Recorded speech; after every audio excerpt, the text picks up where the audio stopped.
और यह बेहद खुशी की बात है कि लगातार जो मौजूदा सरकार है, जब से 2024 में एनडीए की सरकार बनी है और उसमें बिहार की बड़ी भूमिका है। और यह न सिर्फ बजट में दिखा, बल्कि बजट के बाद जब कभी भी माननीय प्रधानमंत्री नरेंद्र मोदी जी का बिहार आगमन हो रहा है, तो निश्चित ही कई प्रोजेक्ट्स मिल रहे हैं। और हम लोग इस बात के लिए भी आश्वस्त हैं कि इस बार भी जब 29 और 30 मई को जब बिहार में 2 दिन रहेंगे, तो इस 2 दिनों में वो बिहार के लिए बहुत कुछ करेंगे। कि कई ऐसी पॉलिसी कांग्रेस के ज़माने में थी, जिससे बिहार को नुकसान हुआ और बिहार के संसाधनों से दूसरे राज्य फले-फूले। लेकिन मैं ये कह सकता हूँ कि जो मौजूदा एनडीए की सरकार है, वो बिहार को लेकर के बेहद गंभीर है। और कहिए कि सासाराम कहिए या रोहतास जिला कहिए, वहाँ से विक्रमगंज में जो कार्यक्रम होने जा रहा है, 49,978 करोड़ का प्रोजेक्ट बिहार को मिलने जा रहा है। और जो लोग ये कहते थे कि बिहार को मोदी जी ने दिया क्या है, या इस डबल इंजन की सरकार से हो क्या रहा है, तो निश्चित तौर पर जो लोग को बिहार में दिखता नहीं है, उनको निश्चित तौर पर 29-30 को जनता उनको दिखा देगी कि बिहार को इस नीतीश कुमार जी और माननीय प्रधानमंत्री जी के नेतृत्व वाली जो एनडीए की जो सरकार है बिहार और केंद्र में, जिसमें चिराग पासवान जी हैं, हमारे नेता उपेंद्र कुशवाहा जी भी हैं, जीतन राम मांझी जी भी हैं। बिहार के संदर्भ में अगर हम देखें, तो सब लोगों के संयुक्त प्रयास से बिहार एक नई उछाल लेने के लिए तैयार है। वो निश्चित तौर पर दिखेगा। आज अगर हम जो ट्रेंड चल रहा था आबादी के हिसाब से, जब दक्षिण के राज्यों को लाभ लेना था तो उन्होंने लाभ ले लिया, और जब हमें लाभ मिलने का समय आया तो उसको फ्रीज कर दिया इंदिरा गांधी जी ने। तो मैं ये कह सकता हूं कि अगर ये चीजें होती तो निश्चित तौर पर 60 के आसपास बिहार में लोकसभा सीटों की संख्या होती। तो ये तो बिहार की अस्मिता का सवाल है, बिहार के डेवलपमेंट का सवाल है, बिहार की भागीदारी का सवाल है। तो हमारे नेता, आप जानते हैं कि उपेंद्र कुशवाहा जी चाहे परिसीमन का सवाल जिस तरह से उठा रहे हैं, इसके पहले जुडिशरी में कॉलेजियम सिस्टम को लेकर के उन्होंने सवाल उठाया, और उसमें उन्होंने कहा कि भाई आज 200-300 परिवार ही ऐसा है जिसको जुडिशरी में अगर जज बनना हो सुप्रीम कोर्ट के अंदर, तो उनको जगह मिलती है। तो हमारे नेता ने जब पहली बार इस सवाल को उठाया, तो कई लोगों ने कहा कि भाई कहाँ ये सवाल उठा रहा है। लेकिन हमने तब भी कहा कि अगर गरीब सवर्ण को भी अगर आज सुप्रीम कोर्ट में जज बनना हो, तो उन्हीं 200 परिवार से उनको आना पड़ेगा। कि पिछली बार 2020 में जब हम विधानसभा चुनाव लड़ रहे थे माननीय नेता के नेतृत्व में, तो मैं ये बात बहुत दावे के साथ कह सकता हूं कि 33 से 34 ऐसी सीटें थी जहां पे हमको 10,000 से ज्यादा वोट आया और 45,000 तक वोट आया। और 13 सीट ऐसी थी जहां पे जो जिस गठबंधन में हम लोग हैं अभी, उसको निश्चित तौर पर हमारी वजह से नुकसान हुआ। तो हमें अपनी ताकत को साबित करने का वो नहीं, अगर छल प्रपंच नहीं होता तो आज हमारे नेता लोकसभा में होते। बिहार को सौगात देने के लिए नरेंद्र मोदी बिहार आ रहे हैं और यहाँ पे रोड शो करेंगे, साथ साथ सांसदों के साथ मुलाकात करेंगे, बैठक करेंगे। 2025 जो बिहार विधानसभा चुनाव होना है उसको जीत का मंत्र भी देंगे। हमारे साथ बातचीत करने के लिए राष्ट्रीय लोक मोर्चा के प्रदेश वक्ता राहुल जी हैं। नरेंद्र मोदी जी बिहार आ रहे हैं, कैसे देखिए, बिहार उनका स्वागत करने के लिए तैयार है। और यह बेहद खुशी की बात है कि लगातार जो मौजूदा सरकार है, जब से 2024 में एनडीए की सरकार बनी है, और उसमें बिहार की बड़ी भूमिका है। और यह न सिर्फ बजट में दिखा, बल्कि बजट के बाद जब कभी भी माननीय प्रधानमंत्री नरेंद्र मोदी जी का बिहार आगमन हो रहा है, तो निश्चित ही कई प्रोजेक्ट्स मिल रहे हैं।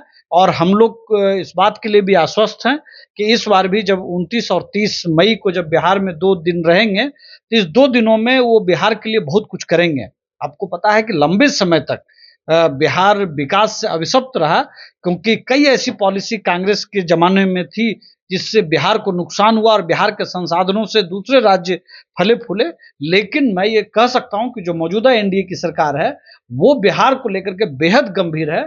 और कहिए कि सासाराम कहिए या रोहतास जिला कहिए, वहां से विक्रमगंज में जो कार्यक्रम होने जा रहा है, 49,978 करोड़ का प्रोजेक्ट बिहार को मिलने जा रहा है। इसमें लगभग 30,000 करोड़ का एक बिजली प्रोजेक्ट है जो नबीनगर में जिसका होना है।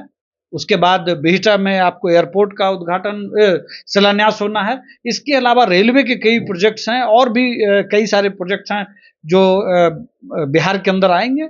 लगभग 50,000 करोड़ हम लोग मान सकते हैं इसको, कि बिहार के अंदर माननीय प्रधानमंत्री और जो लोग ये कहते थे कि बिहार को मोदी जी ने दिया क्या है, या इस डबल इंजन की सरकार से हो क्या रहा है, तो निश्चित तौर पर जो लोग को बिहार में दिखता नहीं है, उनको निश्चित तौर पर 29-30 को जनता उनको दिखा देगी कि बिहार को इस नीतीश कुमार जी और माननीय प्रधानमंत्री जी के नेतृत्व वाली जो एनडीए की जो सरकार है बिहार और केंद्र में, जिसमें चिराग पासवान जी हैं, हमारे नेता उपेंद्र कुशवाहा जी भी हैं, जीतन राम मांझी जी भी हैं, बिहार के संदर्भ में अगर हम देखें तो सब लोगों के संयुक्त प्रयास से बिहार एक नई उछाल लेने के लिए तैयार है, वो निश्चित तौर पर दिखेगा। आपके नेता लगातार परिसीमन की बात कर रहे हैं, आप लोग भी परिसीमन की बात कर रहे हैं, परिसीमन को लेकर रैली कर रहे हैं आप लोग।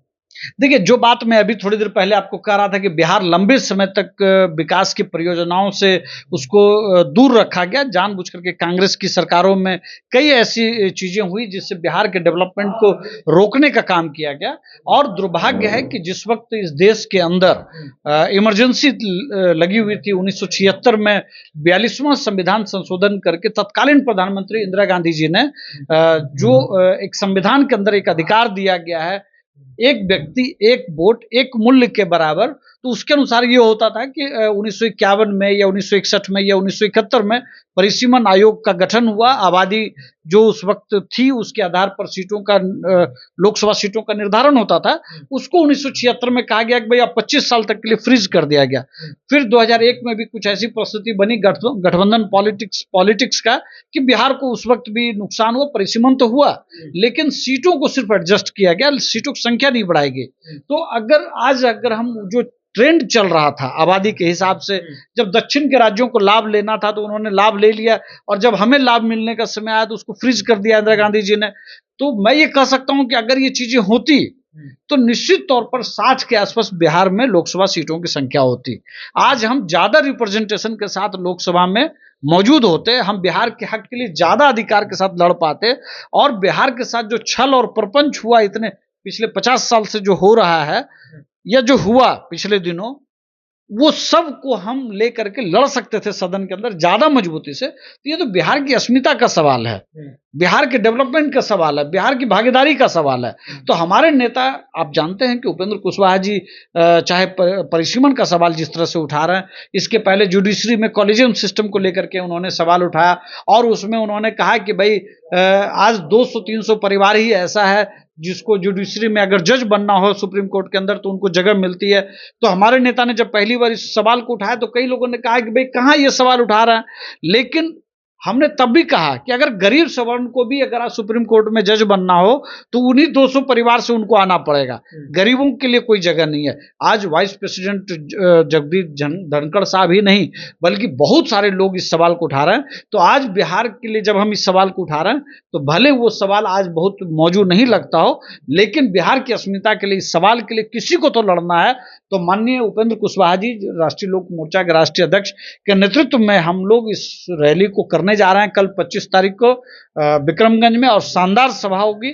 हम लोगों ने जो शाहबाद के इलाके में हम लोगों ने घर घर जाकर के इसके बारे में लोगों से बात की है, और उत्साह है लोगों में, जनमानस वहां उमड़ेगा कल। और जून में तिरहुत के इलाके में कहिए मुजफ्फरपुर में कार्यक्रम होगा इसी विषय पे, और वहां भी जबरदस्त तैयारी है।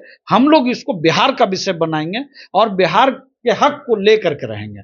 शाहबाद के क्षेत्र में आप लोग इसलिए करेंगे क्योंकि आपके नेता के बारे में कहा जाता है कि देखिए जमीन तलाशने में लगे हुए हैं, जिस तरह से लोकसभा में इनको ऐसा छल हुआ है उसी को देखते हुए फिर न छल हो जाए, इसलिए जमीन की तलाश कर रहे हैं शाहबाद क्षेत्र में मजबूत। ये कहना कि नहीं, मैं इसमें बहुत स्पष्ट कहूं आपको कि पिछली बार 2020 में जब हम विधानसभा चुनाव लड़ रहे थे माननीय नेता के नेतृत्व में, तो मैं ये बात बहुत दावे के साथ कह सकता हूं कि 33 से 34 ऐसी सीटें थी जहां पे हमको 10,000 से ज्यादा वोट आया और 45,000 तक वोट आया, और 13 सीट ऐसी थी जहां पे जो जिस गठबंधन में हम लोग हैं अभी उसको निश्चित तौर पर हमारी वजह से नुकसान हुआ। तो हमें अपनी ताकत को साबित करने का वो नहीं, अगर छल प्रपंच नहीं होता तो आज हमारे नेता लोकसभा में होते, लेकिन जिन लोगों ने भी उनको रोकने का प्रयास किया वो चूक गए और हम आज सांसद हैं। तो ये किसी के लिए, हम एनडीए की बेहतरी के लिए संघर्ष कर रहे हैं, एनडीए की मजबूती के लिए हम घर घर जा रहे हैं, और ये सिर्फ हमारी पार्टी तो शाहबाद में नहीं लड़ेगी, और तिरहुत अगर हम प्रयास कर रहे हैं, मुजफ्फरपुर में अगर हम रैली करने जा रहे हैं तो क्या सिर्फ राष्ट्रीय लोक मोर्चा के लिए कर रहे हैं? नहीं, हम 243 सीटों पे हम मजबूती से एनडीए को मजबूत करेंगे। और पिछले दिनों जो जिलावार कार्यकर्ता सम्मेलन हुआ उसमें शेखपुरा सहित बिहार के तमाम जिलों में हम लोगों ने बहुत मजबूती से उसमें शिरकत किया और आने वाले दिनों में पार्टी का जो भी कार्यक्रम होगा वो एनडीए की मजबूती के लिए कार्यक्रम होगा। आप ये मान रहे हैं कि अब जमीन तलाशने की कोई जरूरत नहीं है शाहाबाद में जिस तरह से प्रोग्राम जमीन तलाशना नहीं है, जमीन हमारी है, हमको उसको और सीमेंटेड करना है एनडीए के लिए, ताकि एनडीए को बहुत मजबूती से जो 225 सीटों का लक्ष्य रखा गया वो सीट आए। चलिए, तो उस पे सीमेंटेड करना है, तलाशने की जरूरत नहीं है। जिस तरह से शाहाबाद क्षेत्र में परिसीमन को लेकर के इनकी रैली है, राष्ट्रीय लोक मोर्चा के उपेंद्र कुशवाहा वहां जाएंगे और कार्यक्रम को है भव्य बनाएंगे, तमाम तरह की बातें कर रहे थे। देखिए, हमारे साथ राहुल जी थे। फिलहाल अभी क्या राय है, अपनी राय नीचे कमेंट बॉक्स में रखिएगा। अब देख रहे थे जनता जंक्शन। बहुत बहुत धन्यवाद।